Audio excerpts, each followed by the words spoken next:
नमस्कार, आपका स्वागत है। दोस्तों, महाभारत ग्रंथ में मनुष्य को भोजन करते समय कुछ बहुत ही जरूरी नियम बताए गए हैं। अगर कोई मनुष्य इन नियमों का पालन करते हुए भोजन करता है तो उसे आरोग्य के साथ ही सुख, समृद्धि और वैभव की प्राप्ति होती है। शास्त्रों में बताए गए ये नियम वैज्ञानिक दृष्टिकोण से भी परिपूर्ण है। इस प्रकार से भोजन करने पर मनुष्य सभी देवी देवताओं का आशीर्वाद प्राप्त करता है। अतः आप भी भोजन करते समय इन नियमों का पालन अवश्य करें। तो आइए बिना देरी किए जान लेते हैं वो कौन से नियम है। पर उससे पहले अगर आपने चैनल को सब्सक्राइब नहीं किया है तो इसे सब्सक्राइब कर लीजिए। साथ ही वीडियो को एक लाइक करना ना भूले। सबसे पहली बात, भोजन करने से पहले 5 अंग, 2 हाथ, 2 पैर और मुख, इनको अच्छी तरह से धोकर ही भोजन करना चाहिए। भोजन से पहले अन्न देवता एवं अन्नपूर्णा माता की स्तुति करके उनका धन्यवाद देते हुए तथा सभी भूखे प्राणियों को भोजन प्राप्त हो, ईश्वर से ऐसी प्रार्थना करके ही भोजन को शुरुआत करनी चाहिए। भोजन बनाने वाली महिलाओं को स्नान करके ही शुद्ध मन से मंत्र जाप करते हुए ही रसोई घर में भोजन बनाना चाहिए। सबसे पहले 3 रोटियां, एक गाय के लिए, एक कुत्ते के लिए और एक कौवे के लिए अलग निकालकर फिर अग्निदेव को भोग लगाकर ही घर वालों को खिलाना चाहिए। भोजन किचन में बैठकर ही सभी के साथ करें।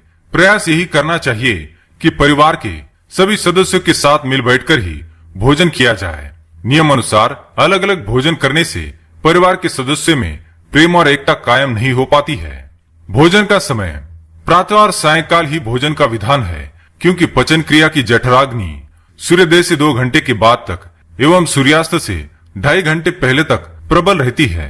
जो व्यक्ति सिर्फ एक समय भोजन करता है वह योगी है, और जो 2 समय भोजन करता है वह भोगी कहा गया है।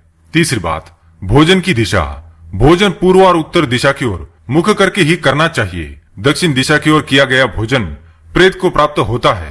पश्चिम दिशा की ओर किया हुआ भोजन खाने से रोगों की वृद्धि होती है। चौथी बात, ऐसी अवस्था में भोजन ना करे। शैया पर बैठकर अर्थात बिस्तर पर बैठकर अपने हाथों पर रखकर या टूटे फूटे बर्तनों में भोजन कभी करना नहीं चाहिए। मलमूत्र का वेग होने पर भी भोजन करना नहीं चाहिए। कलह अथवा क्लेश के माहौल में भी भोजन करना अनुचित माना गया है। अधिक शोर शराबे के स्थान पर भी भोजन करना उचित नहीं।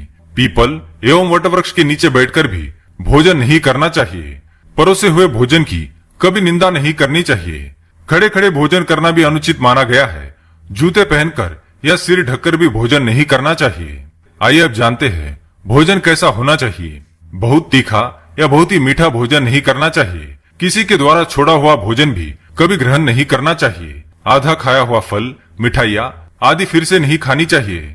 खाना छोड़कर उठ जाने पर दोबारा भोजन कभी करना नहीं चाहिए। जो कोई भी ढिंडोरा पीट कर खिला रहा हो वहां पर जाकर कभी भोजन नहीं करना चाहिए। पशु या कुत्ते के द्वारा छुआ हुआ भोजन कभी करना नहीं चाहिए। रजस वाला स्त्री के द्वारा परोसा गया भोजन भी करना अनुचित है। श्राद्ध का निकाला हुआ, बासी या मुंह से फूंक मारकर ठंडा किया गया भोजन भी करना अनुचित है। बाल गिरा हुआ भोजन भी ना करे।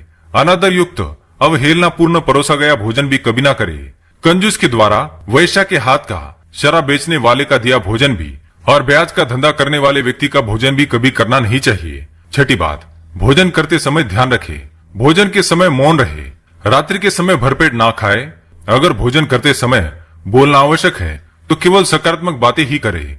भोजन करते समय किसी भी प्रकार की समस्या पर चर्चा ना करे। भोजन को बहुत चबा चबा कर खाए। सबसे पहले मीठा, फिर नमकीन और अंत में कड़वा खाना चाहिए। थोड़ा सा भोजन करने वाले को आरोग्य, आयु, बल, सुख, सुंदर संतान और सौंदर्य प्राप्त होता है। सातवीं बात, भोजन के पश्चात क्या नहीं करना चाहिए। भोजन के तुरंत बाद पानी या चाय नहीं पीना चाहिए। भोजन के पश्चात घुड़सवारी, दौड़ना, बैठना, शौच आदि प्रकार के कार्य नहीं करने चाहिए। भोजन के बाद क्या करें। भोजन के पश्चात दिन में भोजन करने के पश्चात टहलना चाहिए और रात्रि के समय 100 कदम टहलकर बाईं करवट में लेटना अथवा वज्रासन में बैठने से भोजन का पचन अच्छे से होता है। भोजन के 1 घंटे के बाद मीठा दूध एवं फल खाने से भोजन का पचन अच्छी तरह से होता है। भीष्म पितामह ने अर्जुन को दिए महत्वपूर्ण संदेशों में कहा गया है कि जिस थाली को किसी का पैर लग जाए उस थाली का त्याग करना चाहिए। ऐसी थाली विष्ठा के समान त्याज्य होती है। भीष्म पितामह कहते हैं कि भोजन के दौरान थाली में बाल आने पर उसे वहीं पर छोड़ देना चाहिए। बाल आने के बाद भी खाए जाने वाले भोजन से दरिद्रता का सामना करना पड़ सकता है। भोजन पूर्व जिस थाली को कोई लांग कर गया हो, ऐसे भोजन को भी कभी ग्रहण नहीं करना चाहिए। इसे कीचड़ के समान छोड़ देने वाला समझना चाहिए। भीष्म पितामह ने अर्जुन को बताया कि एक ही थाली में भाई भाई भोजन करे तो वह अमृत के समान हो जाती है। ऐसे भोजन से धन धान्य, स्वास्थ्य और लक्ष्मी की वृद्धि होती है। भीष्म पितामह के अनुसार पति पत्नी को एक ही थाली में भोजन करने को निषिद्ध माना गया है। भीष्म पितामह के अनुसार एक ही थाली में पति पत्नी भोजन करते हैं तो ऐसी थाली मादक पदार्थों से भरी मानी जाने वाली होती है। पत्नी को पति के भोजन के उपरांत ही भोजन करना चाहिए, इससे घर में सुख समृद्धि बढ़ती है। तो दोस्तों, ये तो महत्वपूर्ण बातें जो महाभारत में बताई गई है। अगर ये जानकारी आपको पसंद आई तो वीडियो को लाइक करें, कमेंट में जय मां अन्नपूर्णा अवश्य लिखें, साथ ही चैनल को सब्सक्राइब करें ताकि आप ऐसे आध्यात्मिक जानकारी वाले वीडियो देख सके।